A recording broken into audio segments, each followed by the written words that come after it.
Very good morning, students. So today we are going to start a new chapter, metric spaces. So metric क्या होता है, metric spaces क्या होते हैं, तो स्टार्ट करते हैं. X हमने कोई भी नॉन एम्प्टी सेट लिया, ठीक है. पहले एक कोई नॉन एम्प्टी सेट ले लिया. अब metric क्या चीज़ होती है, पहले हम ये डिफाइन कर रहे हैं. तो metric on X क्या होता है, अ रियल फंक्शन. एक फंक्शन होता है D, कहाँ से, X cross X, Cartesian product of X comma X to R. मतलब हमारे पास जो एलिमेंट्स आएंगे इसकी डोमेन के अंदर वो किस टाइप के होंगे, कुछ x कॉमा वाई, दो टपल्स के फॉर्म के होंगे. क्योंकि हमें पता है ना कि a क्रॉस b अगर लिखा हो, Cartesian product of a and b, तो इसके एलिमेंट्स कैसे होते हैं, a कॉमा b फॉर्म के, जहाँ से a से बिलोंग करता है और b से बिलोंग करता है. तो यहाँ पे ये दोनों के दोनों ही x से आने वाला है क्योंकि x क्रॉस x है. और जो रिजल्ट होगा, जो हमें रेंज में वैल्यू मिलेंगी, दैट आर रियल नंबर्स. तो जब भी हम फाइंड करेंगे D of x comma Y, तो ये जो आउटपुट आएगी, लेट से कि वो ए आया, तो ये हमेशा एक रियल नंबर आएगा. और सिर्फ इतना ही नहीं कि सिर्फ इतना ही फंक्शन होता है, उस फंक्शन के साथ, मतलब यहाँ से लेके एक्स क्रॉस एक्स से लेके आर तक तो ये फंक्शन जाता ही है, बट साथ में इसके चार प्रॉपर्टीज़ होती हैं. द फर्स्ट प्रॉपर्टी इज कि D of x comma Y, इसको जनरली हम डिस्टेंस फंक्शन एज्यूम करके चलते हैं, बेसिकली हमें डिस्टेंस ही देता है. तो D of x comma Y is greater than equals to 0 for all X comma Y belonging to X. मतलब इसकी वैल्यू या तो 0 आनी चाहिए या 0 से बड़ी, मतलब नेगेटिव वाला नंबर नहीं आना चाहिए, क्योंकि हम ये डिस्टेंस फंक्शन पढ़ रहे हैं, डिस्टेंस इज नॉट नेगेटिव. अब D of x comma Y equals to 0, अभी फर्स्ट में उसने बोला था या तो 0 होगा या 0 से बड़ा होना चाहिए सारे एलिमेंट्स के लिए. सेकेंड प्रॉपर्टी में वो बोल रहा है कि अगर डिस्टेंस 0 है, ठीक है, अगर D of x comma Y 0 है तो x इक्वल्स टू वाई ही होगा. मतलब अगर दो पॉइंट्स का डिस्टेंस 0 आ रहा है तो वो दोनों पॉइंट्स कोइंसिडेंट होंगे, दोनों पॉइंट सेम ही होंगे, where X comma Y belongs to X. ठीक है, ये जिस भी के लिए, x के जिस भी दो एलिमेंट्स के लिए ये हमारे पास ऐसा हो जाएगा 0, उसके लिए x इक्वल्स टू वाई होगा.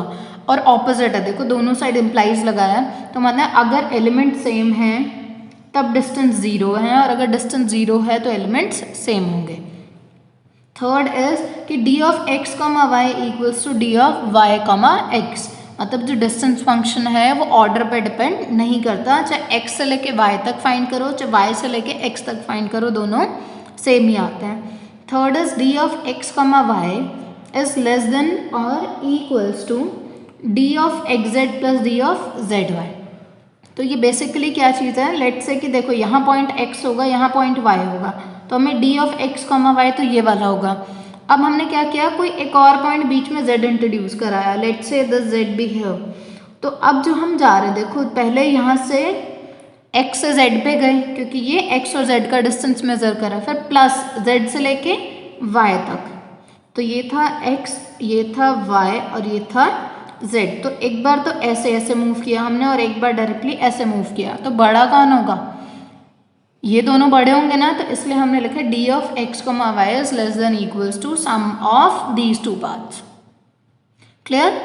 तो ये इक्वल भी हो सकता है. इक्वल किस केस में हो सकता है कि ये जो z पॉइंट है कि इस पॉइंट के ही ऊपर कहीं लाई करे. अगर ये z यहाँ लाई कर रहा होगा तो चाहे x से लेके z तक जाओ, फिर z से लेके y तक जाओ, डिस्टेंस तो फिर भी सेम ही रहेगा, x से लेके y तक वो चेंज नहीं होगा. तो जिस केस में हमारा z इसी लाइन के ऊपर लाई करेगा तब हमारे पास इक्वल वाला केस आ जाएगा, नहीं तो लेस देन और इक्वल्स टू तो होना ही है. तो एक एग्जाम्पल देखते हैं. इस एग्जाम्पल का नेम है डिस्क्रीट मेट्रिक स्पेस. मतलब ये जो हमने डिस्टेंस फंक्शन इस टाइप से डिफाइन किया है ना, इसको इतना ज़्यादा यूज़ किया जाता है कि हमारे पास इसका नेम है डिस्क्रीट मेट्रिक स्पेस. इसको हम बहुत बार यूज़ करेंगे और बाय दिस नेम यूज़ करेंगे, तो आपको इसका नेम भी याद रखना है. और मे बी आपके एग्जाम्स में भी आपको डायरेक्टली सिर्फ इतना ही दे दें कि डिस्क्रीट मेट्रिक स्पेस क्या होता है, तो आप लोग पूरा प्रूफ करके बताएंगे कि डिस्क्रीट मेट्रिक स्पेस क्या होता है. तो स्टार्ट करते हैं पहले कि ये एक मेट्रिक स्पेस है भी या नहीं. नेम तो दे दिया डिस्क्रीट मेट्रिक स्पेस. हमारा काम तो क्या है, हमारा काम है इसको चेक करने का कि ये मेट्रिक स्पेस है या नहीं.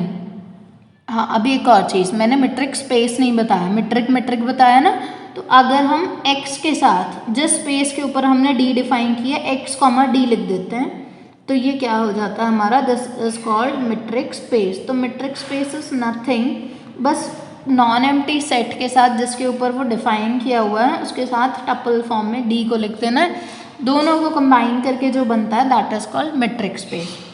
तो d of x comma Y, the first property is हमें चेक करना है कि d of x comma Y should be greater than और equals to 0 for all x comma Y belongings to capital X। ये हमें चेक करना है। अब ज़रा चेक करने के लिए देखो d किस टाइप से डिफाइन है। d की डेफिनेशन है अगर d of x comma Y 0 होगा अगर x और y दोनों सेम होंगे, और अगर दोनों अनईक्वल हैं तो डिस्टेंस की वैल्यू क्या आएगी, d की वैल्यू क्या आएगी 1। तो हम दोनों केस लेके चले, लेट्स से पहले लेके चलते हैं कि x इक्वल्स टू y है, ठीक है। अगर x इक्वल्स टू y है तो d of x comma y कितना होगा, 0 इस फंक्शन के अकॉर्डिंग। और अगर x not equals to y है तब क्या होगा, d of x comma Y equals to 1। और तो कोई केस नहीं हो सकता, या तो x और y सेम होंगे या दोनों अनइक्वल होंगे। तो दोनों ही केसेस में, एक केस में 0 आई d की वैल्यू, एक केस में 1 है, तो क्या ये ग्रेटर देन इक्वल्स टू 0 है। सो दिस इम्प्लाइज कि d of x comma Y is greater than और equals to 0 for all x comma Y belonging to x। So हमारी फर्स्ट प्रॉपर्टी वेरीफाई हो चुकी है। अब आते हैं सेकंड प्रॉपर्टी के ऊपर। सेकंड प्रॉपर्टी क्या बोलती है, हमें लेना है कि d of x comma Y 0 होगा अगर x इक्वल्स टू y होगा, और अगर x इक्वल्स टू y हुआ तो डिस्टेंस भी 0 होगा। तो स्टार्ट करते हैं। देखो पहले लेके चलते हैं कि x इक्वल्स टू y है, ठीक है। So let x equals to y। तो अगर x इक्वल्स टू y है तो फंक्शन के डिफाइन के अकॉर्डिंग d की क्या वैल्यू है, then d of x comma Y equals to 0। ये तो हमें कुछ प्रूफ करने की नीड ही नहीं पड़ी, ये तो यहीं से हो गया, क्योंकि x इक्वल्स टू y हुआ तो d की वैल्यू 0 आ गई। अब इससे ऑपोजिट लेके चले, अब ऑपोजिट लेके चलते हैं कि d of x comma Y equals to 0 है, ठीक है। तो d of x comma y कब 0 होता है, फंक्शन की डेफिनेशन से चेक करो। तो फंक्शन की डेफिनेशन से जब हम चेक करेंगे कि d of x comma Y 0 कब है, तो ये जब x इक्वल्स टू y होगा, है ना। जब x इक्वल्स टू y होगा तो this implies x is equals to y। तो हमने दोनों साइड से प्रूफ कर दिया। अब आते हैं थर्ड पॉइंट। थर्ड पॉइंट क्या है कि d of x comma Y equals to d of y comma x होना चाहिए, ठीक है। तो 1 बाय 1 दोनों केसेस डिस्कस करते हैं। So case 1 when x is equals to y, और इधर लिख लेते हैं case 2 when x is not equals to y। तो जब x इक्वल्स टू y है तो मुझे बताओ कि d of x comma y कितना आएगा। जब x इक्वल्स टू y है तो दोनों पॉइंट सेम है तो फंक्शन की वैल्यू 0, डिफाइन यही बोलती है। और d of y comma x check करो, d of y comma x क्या आएगा, ये दोनों तो अभी भी अनइक्वल है ना, तो जब भी d के अंदर वाले पॉइंट्स अनइक्वल होंगे आंसर तो 0 ही निकल के आना है। सो दिस इम्प्लाइज कि d of x comma Y equals to d of y comma x। अब केस 2 में बात करते हैं, जब x not equals to y तो d of x comma y कितना होगा 1, और d of y comma x ये भी तो अनइक्वल ही है तो ये भी होगा 1। So this implies d of x comma Y is equals to d of y comma x, ठीक है। थर्ड प्रॉपर्टी भी हो गई। अब बारी आई है फोर्थ प्रॉपर्टी की। फोर्थ प्रॉपर्टी में हमें 3 पॉइंट्स लेने हैं, x, y and z belongs to capital X, और हमें क्या प्रूफ करना है कि d of x comma Y is less than और equals to d of x comma z plus d of z comma वाई। ये हमें चेक करना है कि ये है या नहीं। अगर ये भी हो गया तो मीट्रिक स्पेस प्रूफ हो जाएगा, क्योंकि लास्ट प्रॉपर्टी बची है, 3 हमने ऑलरेडी प्रूफ कर दी है। तो अब x, y, z, अब यहाँ पे डिफरेंट केसेस बनेंगे। देखो हम 1 बाय 1 लेके चलेंगे। अगर रेंडमली कुछ भी केसेस लिखने लग जाओगे तो पूरे कंप्लीट नहीं कर पाओगे, कंफ्यूज हो जाओगे। तो देखो हम पहले लेके चलते हैं कि x इक्वल्स टू वाई है, ठीक है, 2 को फिक्स कर लेते हैं कि x इक्वल्स टू वाई है। तो क्या केस हो सकता है, या तो वो z के भी इक्वल होगा, या x इक्वल्स टू वाई तो होगा पर z के इक्वल नहीं होगा। मतलब मैंने अभी सिर्फ ये फिक्स किया था कि x y के इक्वल है, तो एक बार तो वो z इक्वल हो सकता है या z नॉट इक्वल हो सकता है, ठीक है। ये 2 केस बने। अब सेम लेके चलते हैं कि x, अब y इक्वल्स टू z लेके चलते हैं, ठीक है। इस बार y equals to z fix किया मैंने, तो एक बार तो या तो x उसके इक्वल हो सकता है या फिर नहीं हो सकता, ठीक है। अब ऐसे z और x को इक्वल लेते हैं, तो यही लिखते हैं z is equals to x but not equals to y and z is equals to x but equals to y। तो ये इन टोटल कितने केसेस बन गए, 6। अब 6 के 6 केसेस के लिए आपको ये इनइक्वालिटी चेक करनी है, ठीक है। तो मैं 1-2 केसेस मैं करूँगी, बाकी के केसेस आप लोगों को खुद करने हैं। तो मैं पहले फर्स्ट केस लेती हूँ जब x equals to Y equals to z है, ठीक है। तो हम लेफ्ट साइड और राइट साइड दोनों इवैल्यूएट करेंगे, फिर चेक करेंगे। So left hand side equals to D of x comma Y, और D of x comma Y, x और y सेम है तो कितना आएगा, 0। Now coming to right hand side, so right hand side is D of x comma z plus D of z comma Y. तो d of z comma x या x comma z जो मर्जी बोलो, क्योंकि हमने प्रूफ कर दिया कि दोनों सेम ही है। तो d of x comma z क्या होगा, जब ये दोनों सेम होंगे तो 0, और z और y ये तो सेम ही है तो ये भी 0। तो हमारे पास क्या आ गया, left hand side is equals to right hand side. So what we have, d of x comma y is equals to d of x comma z plus d of z comma y। Okay, so हमारे पास देखो हमें क्या check करना था, या तो less than हो या इक्वल हो। तो इक्वल तो हो गया, तो मीन्स एक केस तो वेरीफाइड हो गया। अब मूव करते हैं सेकंड केस के ऊपर, जब x और y सेम है बट z इक्वल नहीं है। So x equals to y but not equals to z, this is case number 2। सो पहले तो फाइंड करो left hand side. Left hand side क्या है, d of x comma y. अब x और y तो अभी भी सेम है, तो अगर D of x comma y निकालेंगे तो 0 ही आएगा। अब बात करते हैं राइट हैंड साइड की। Right hand side is equals to D of x comma Z plus D of Z comma y. अब x और z तो सेम नहीं है, डिफरेंट है। तो अगर डिफरेंट है तो answer 1 plus z and y ये भी डिफरेंट है, तो ये कितना हो गया टोटल 2। तो लेफ्ट हैंड साइड 0 है, राइट हैंड साइड 2 है। तो क्या आ गया, D of x comma Y is less than और equals to D of x comma Z plus D of Z comma Y.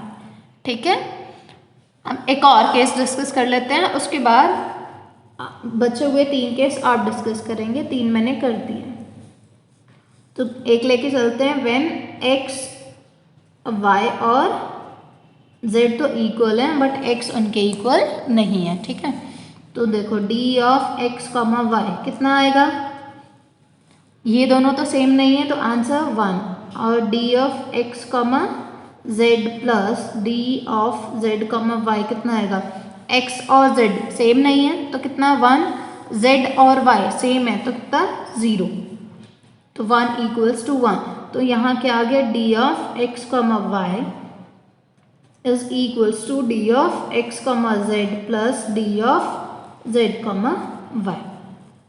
तो यहाँ पे भी इक्वल वाली चीज़ आ गई, तो या तो इक्वल आए या लेस आए तो हमारी प्रॉपर्टी प्रूफ हो जाती है। तो मैंने 3 केस डिस्कस कर लिए, रेस्ट 3 आप लोग करेंगे। सो मैं लिख दूँ, this implies are space x D.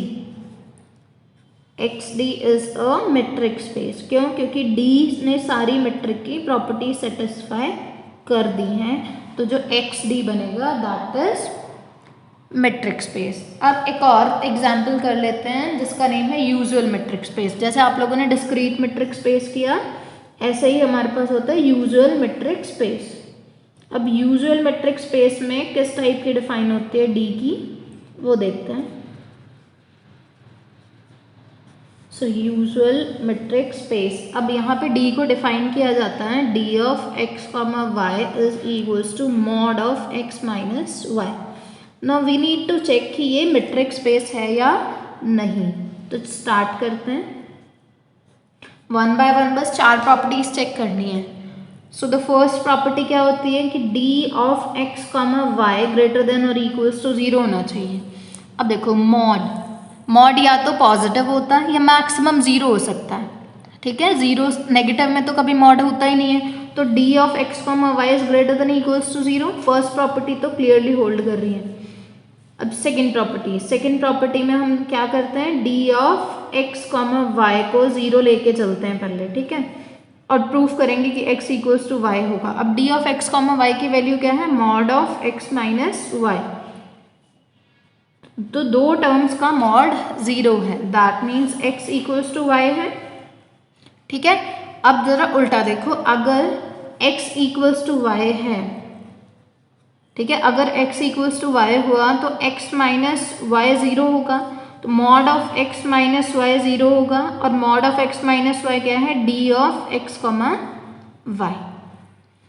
तो हमने क्या प्रूफ कर दिया कि D of x comma Y is equals to 0 if and only if x is equals to y, और ये हमारे पास सेकेंड प्रॉपर्टी होती है। तो हमने दो प्रॉपर्टीज प्रूफ कर दी। Now coming to the third property में हमें प्रूफ करना होता है D of y comma x is equals to D of x comma Y. मतलब ऑर्डर इंटरचेंज अगर कर दें तो मेट्रिक की वैल्यू के ऊपर कोई इफेक्ट नहीं पड़ता, फंक्शन की वैल्यू सेम ही आती है। ये प्रूफ करना है। तो ज़रा चेक करो कि D of x comma y क्या है, D of x comma Y is equals to mod of x minus y. तो क्या मैं मॉड में से माइनस कॉमन ले लूँ, -1 y माइनस x, और ये रहा मॉड, ठीक है। अब मॉड सेपरेट करते हैं, -1 का मॉड और mod of y minus x। -1 का मॉड कितना, 1, सो ये कितना बचा, mod of y minus x, and mod of y minus x is what, D of y comma x। तो व्हाट वी हैव डन कि D of x comma y is equals to D of y comma x आ गया। अब बची last property, triangle inequality. So x comma y comma z belongs to capital X. So D of x comma y क्या होता है, mod of x minus y, ठीक है। तो अब हम क्या करते हैं, यहाँ पे प्लस z और माइनस z कर देते हैं। So x minus z plus z minus y, ठीक है, इसमें तो कोई प्रॉब्लम नहीं। अब इसको एक टर्म समझो और इसको एक टर्म समझो। तो mod of a plus b is less than equals to mod of a plus mod of b। So ये आ गया, दोनों के ऊपर मॉड सेपरेट हो गया। अब mod of x minus Z क्या है, D of x comma Z, और mod of z minus Y क्या है, D of z comma Y. So ये हमारे पास क्या आ गया, D of x comma Y is less than और equals to D of x comma Z plus D of z comma Y. So D ने चारों की चारों सेटिस्फाई कर ली properties. So this implies D is a metric, और जो हमारा स्पेस बना x comma D, that x comma D is what, this is a metric space. Okay, so that's all for today. Thank you, class.